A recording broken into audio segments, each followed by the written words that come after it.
Hey guys, if you're thinking about playing LTBR tomorrow, there could be a little bit more juice in the tank. Just know that support is just below $8 a share. And so it bounced off that a couple times today. So I like that support level. So putting a stop loss maybe below that. Right now the stock's at like $8.59 in aftermarket. Anything in the eights I think is okay. But of course you want to have that stop loss in, like I said, because it could go back down and retest, under 8 at that level again. We'll see. Hopefully it's already, it already retested and it's done. But again, that's why we have to watch it, right? So obviously each day that goes on, the reward is less and less, right? Because everyone knows about it now, okay? And eventually the buyers exhaust themselves and it will come down eventually. But I think there's more room left in this stock because it's in nuclear power. There's a lot of other stocks that have gone up for no reason really, okay? But this one I like because they are actually in an industry that matters right now where there's high demand. Again, they have the advanced nuclear power technology, which is going to be all the talk here, guys, in the future for a while here, okay? With all this energy being used by data centers, we need clean energy, and that comes from nuclear power, guys. My dad was in nuclear power his whole career. It legitimately is clean energy, so these companies can hit their goals of zero carbon, right, where they're not putting out anything bad into the atmosphere. Protecting planet Earth, that's what it's all about, okay? So anyways, LTBR, you can still play it tomorrow, but we're going to watch it.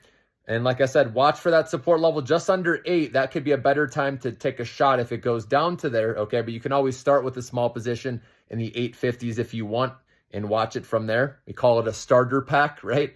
Where you just buy whatever, a few shares or whatever you're comfortable with, Obviously, a few shares would only be like, what, $20, but maybe 50 shares, whatever you want to do, okay? But you don't need to go crazy on it. I like to start with a small position, kind of understand the direction of the stock that day, understand its personality, and stop losses are great. Even if you want to go tighter, if it gets you out, that's fine. And then you can look to re-enter lower again, right? And you do the same thing, right? If you want to try to bottom fish, that's the way to do it. But you have to have enough cash and your account needs to let you buy and sell many times a day. A lot of times that's restricted or that you'll get dinged with a good faith violation, right? So you just have to know your account.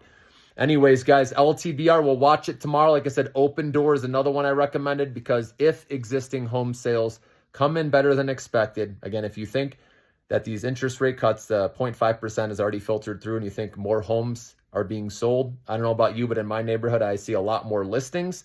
The question is, are these being sold, right? It's probably sitting on the market longer.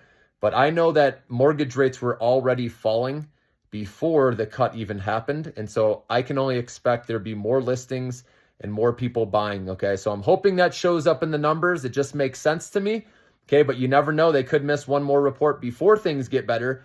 But I'm banking on, I like the risk reward that it's going to beat even if it's slightly, okay? Even if it's in line, right? In line or better. Obviously, ideally, we want to see a beat. And then Opendoor, which is at $1.81 when I bought, okay?